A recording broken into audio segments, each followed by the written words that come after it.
দেখুন কি অবস্থা, ভারতে মুসলিম শিশুদেরকে এবং বিরুদ্ধদেরকে জোর করে তাদের ধর্মীয় স্লোগান দিতে বাধ্য করতেছে।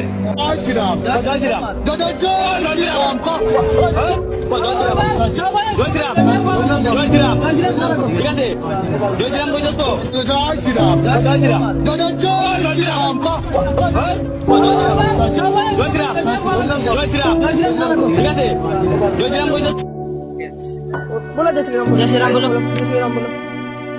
काय लगा इधर के दारुण छाता हुआ हाथ में कितना कड़ा मार दूंगा ये कौन कौन सब खून निकल क्या करे तुम बोलेगा जय श्री राम यही तू तो बोलबे करे वो की वो नवाब है नवाब का लड़ाई तुम बोलना पीछे है बोलो रे तुम एक बार बोलो तब बोलो बोलो बाबू ने मार देंगे फुल जाएगा पूरा था तो ढाई लाख हुआ जय श्री राम बोलो जय श्री राम बोलेगा बोलेगा ना बोलेगा घर कहीं गाँव हमारा घर मार बोलेगा तुम बोलेगा जय श्री राम हाँ नून चिपता है तुम लोग अच्छा लगता है।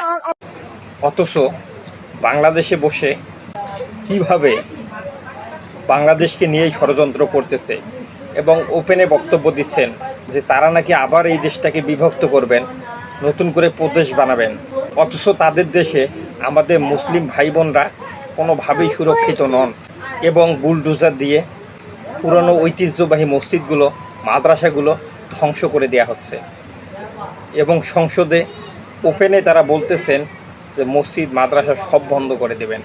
অথচ আমাদের এই দেশে সাম্প্রদায়িক শান্তি সবসময় ছিল, হিন্দুদেরকে কখনো নির্যাতিত নিপীড়িত হতে হয় না, তারা আমাদের মতোই সুন্দরভাবে বাঁচতে পারতেছে।